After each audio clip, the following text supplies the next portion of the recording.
Hey everyone, I'm here today to film my April TBR. As I'm sure most of you are aware, this is the month where everybody's going to be doing the O.W.L.S Magical Readathon.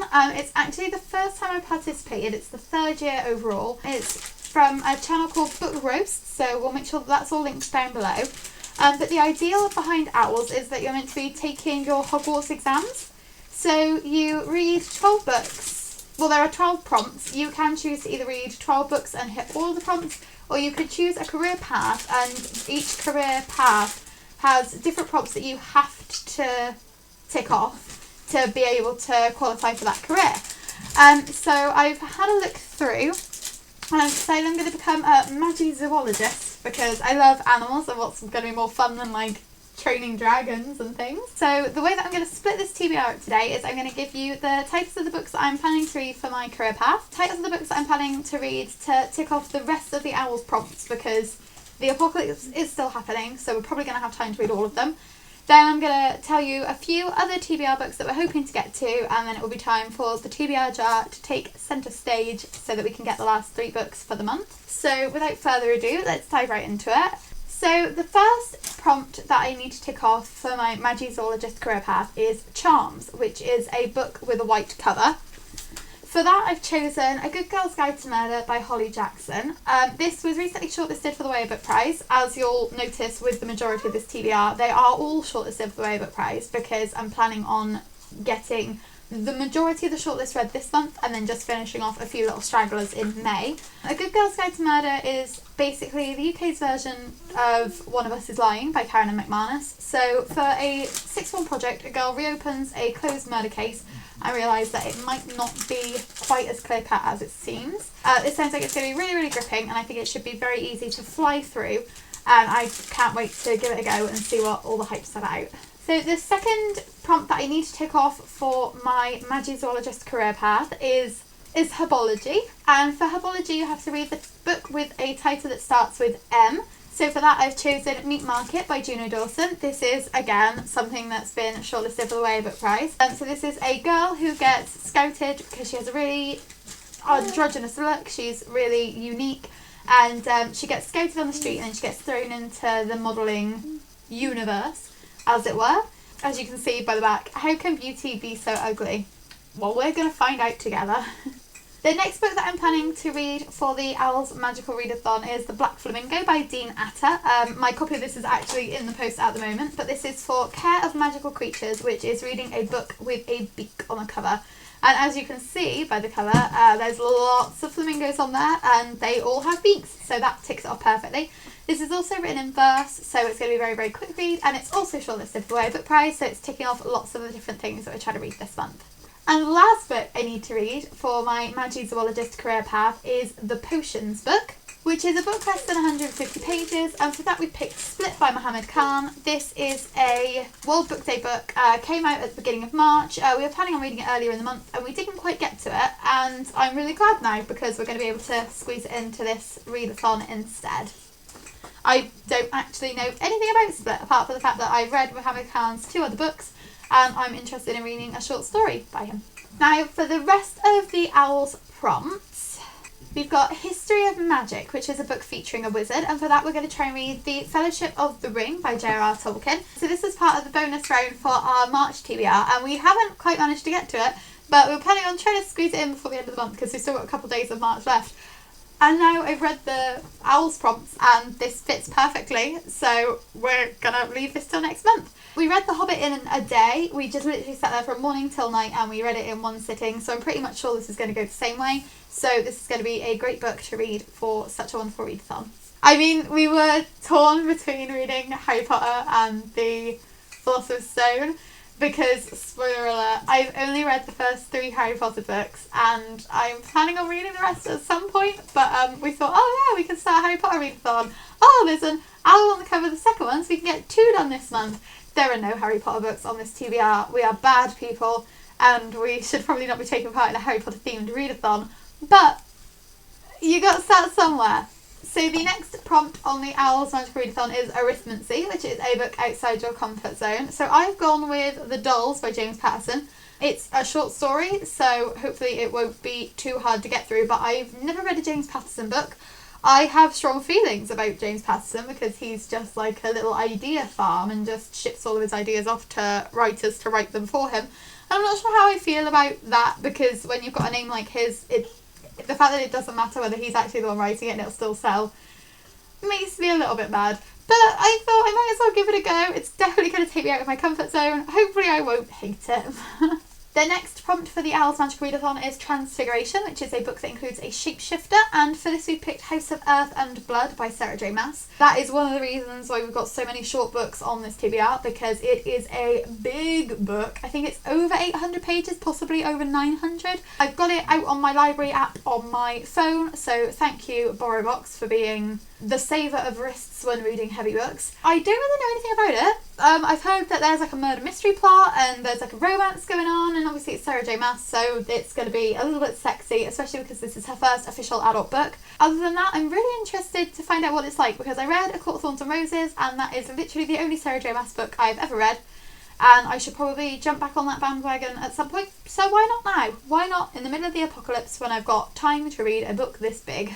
So the next prompt for the O.W.L.S Magical Readathon is Ancient Runes, which is a book with a heart on the cover, and for this we've picked Deep Light by Frances Harding. This is another book which is up for the YA Book Prize. It's described as 20,000 Leagues Under the Sea meets Frankenstein, and as you can see by the paperback cover, it has a heart on it. So even though I'm going to be reading it on my Kindle and not actually physically looking at that heart on the cover, I can pretend that I'm ticking this one off officially.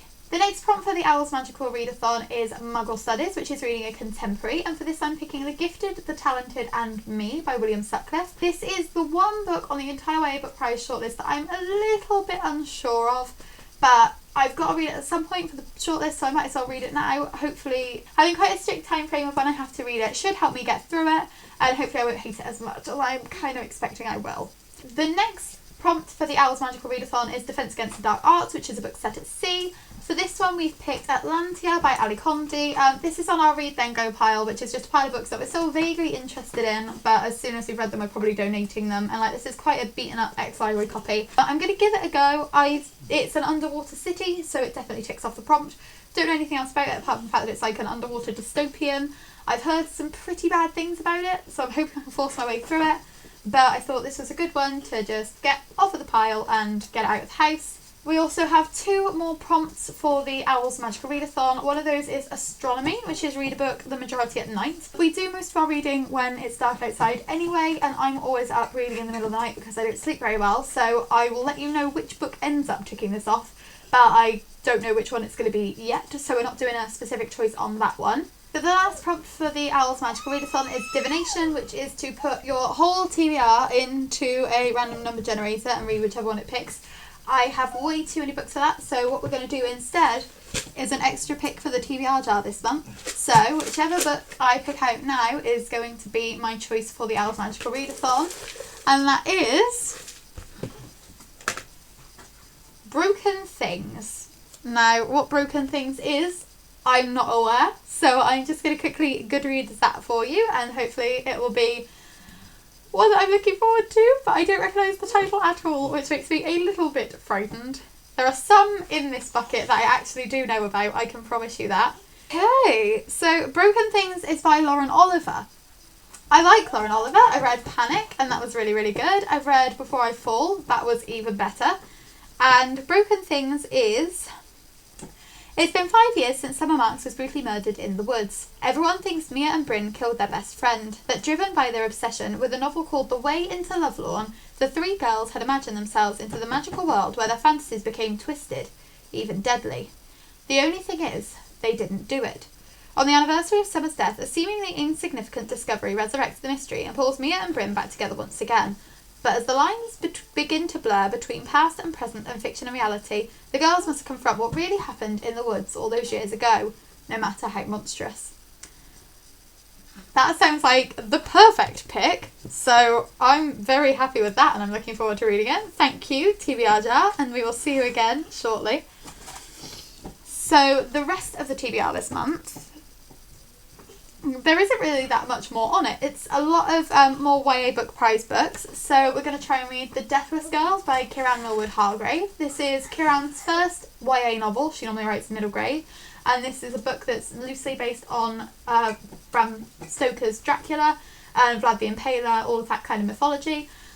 Very much interested in reading it, and I was tempted to put this one as our pick for astronomy because I think it's going to be the perfect one to read at night, but if I start it at night and then want to carry on reading it the next day, I'm not going to stop myself just for a prompt, so we'll wait and see how that goes. We're also going to try to read the first book in the Noughts and Crosses series by Mallory Blackman. The fifth book in the series has been shortlisted for the Way Book Prize, so we're trying to do a Noughts and Crosses reread before the Way Book Prize is announced so that we can also carry on and read book 5, which is Crossfire. Depending on how the reading goes for the month, and with the amount of books we've got on here, it's not likely, but depending on how it goes, we might carry on with the rest of the series and get a few books in, but we will hopefully have all of these done by the end of May.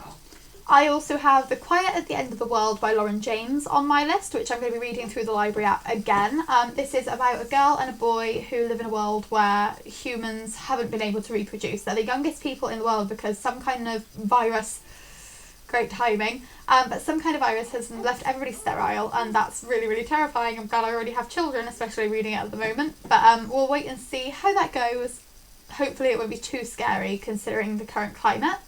I will also going to attempt to reread The Places I Cried in Public by Holly Bourne and Furious Thing by Jenny Downham, which have also both been shortlisted for the Book Prize. I'm thinking of trying to do some reading vlogs for the O.W.L.S Magical Readathon and for the Way Book Prize reading list. So you'll likely see a few kind of vloggy videos throughout the month. I haven't done them before, so I'm a little bit scared, but we'll wait and see how that goes, and hopefully we'll get those up for you. So you'll have quite a lot of content coming away this month. And now, without further ado, we've got the last 3 picks, which is the TBR jar, because 2 of the books for the Way Book Prize are ones that I had on NetGalley. Eventually, when I pick those out of the bucket, they will just be gotten rid of straight away because I've already read them, which is why I'm really picking 3 out this month, because I'm counting it as though I've already picked out 2. So it's still 5 overall. Let's hope I pick one of them out, because that would make this really super easy. Right. I'm nervous. Book 1 is The Fire Child. Book 2 is... Oh my god, Sean! One of Us is Lying! One of Us is Lying by Karen M. McManus. Oh my god, we're reading that and The Good Girl's Guide to Murder in the same month. This is going to go terribly. I'm going to love one and hate the other, or I'm going to hate both. Oh no. That was an unexpected pick. Oh, I've just picked out 2 at once, so I've got to re-pick. Shouldn't have cut these things up so small. And the last pick is Dear Evan Hansen. Okay, so that's looking like a pretty good mix. So let's see on Goodreads what these are about and then see how we're feeling about them. So first of all was The Fire Child. And The Fire Child is by S.K. Tremaine, which means it's going to be adult and it's going to be thrillery, which I'm interested in. I can't remember what it was called, Whisper in the Dark, last month I picked out, and it did not go well. It was meant to be thrilling and it was very much not that, so that was a 1 star for me. Hopefully this month will be a more successful one. It only took 6 words to shatter her dreams. When Rachel marries handsome David and moves to a beautiful house in Cornwall, she gains wealth, love and an affectionate stepson, Jamie. But then Jamie's behaviour changes and her perfect life begins to unravel. He makes disturbing predictions, claiming to be haunted by the spectre of his late mother. As September slips away and December looms, Rachel grows increasingly suspicious of her husband and begins to fear there might be truth in Jamie's words. You will be dead by Christmas. I mean, I wish I'd picked this out later in the year because that sounds like it's going to be a really good read at like the end of the year, but I'm reading it as it's starting to become summer. That's fine. It is the apocalypse. It is the apocalypse. Who knows? It might be snowing in 2 days' time because that's just the way that the wacky world is going at the moment. So the next book I picked out was One of Us is Lying. Some pretty weird timing because The Good Girl's Guide to Murder. Literally meant to be. So One of Us is Lying is by Karen M. McManus. It's described as The Breakfast Club meets Pretty Little Liars. It's the story of what happens when 5 strangers walk into detention and only 4 walk out alive. Everyone is a suspect, and everyone has something to hide. Pay close attention and you might solve this. I'm not actually going to read any more of the blurb because I want to go into this one with like as little spoilers as possible, because I feel like the fact that it's been out and it's been a bestseller for as long as it has been and I still haven't heard any spoilers is really, really good, and I'm not going to risk getting spoiled by the blurb. But I'm so excited to read One of Us is Lying. Like we've got it somewhere along these many, many books here, and I don't know why we haven't read it yet, but I just kept putting it off. So it's nice to have the push to kind of do it, especially because the sequel's only been out for about a month and I've been tempted to get it and read both of them. So after we read One of Us is Lying, I'll probably pick up One of Us is Next. I think that was One of Us is Next. And the last book that we picked out was Dear Evan Hansen. That is by Val Emmich, Stephen Levison and Benj Pasek. So this is the novel based on the Broadway show. Again, I don't really know too much about it. I know a lot of people really rate the show. I've heard some iffy things about the book. I don't know if that means that it's not as good of a kind of an adaptation as you'd expect. Today is going to be an amazing day, and here's why. When a letter that was never meant to be seen by anyone draws high school senior Evan Hansen into a family's grief over the loss of their son, he is given the chance of a lifetime to belong. He just has to stick to a lie he never meant to tell, that the notoriously troubled Connor Murphy was his secret best friend. Suddenly Evan isn't invisible anymore, even to the girl of his dreams. And Connor Murphy's parents, with their beautiful home on the other side of town, have taken him in like he was their own, desperate to know more about their enigmatic son from his closest friend. As Evan gets pulled deeper into their swirl of anger, regret and confusion, he knows that what he's doing can't be right, but if he's helping people, how wrong can it be? No longer tangled in his once incapacitating anxiety, this new Evan has a purpose and a website. He's confident. He's a viral phenomenon. Every day is amazing until everything is in danger of unravelling and he comes face to face with his greatest obstacle, himself. A simple lie leads to complicated truths in this big-hearted coming-of-age story of grief, authenticity and the struggle to belong in an age of instant connectivity and profound isolation. Well, that's literally nothing like what I thought it was about. It's referenced an awful lot in What If It's Us by Becky Albertalli and Adam Silvera, so I kind of assumed it was going to be like an LGBTQ teen coming out and like coming to terms with that, but it doesn't seem as though that is the case, which is interesting. I'm very much interested to see what I think about it, because again I have heard that conflicting information about it, but we will wait and see. So that is all of the books that we're going to try and read in April. As you can see, it is quite a long list, but hopefully it will go well. If you're doing the O.W.L.S Magical Readathon, I wish you luck, and if you'd like to join in with like reading any of these books together, like either for the readathon or for the YA Book Prize, if you just let me know in the comments down below and we can get that all sorted. Have a great day and I'll see you soon. Bye!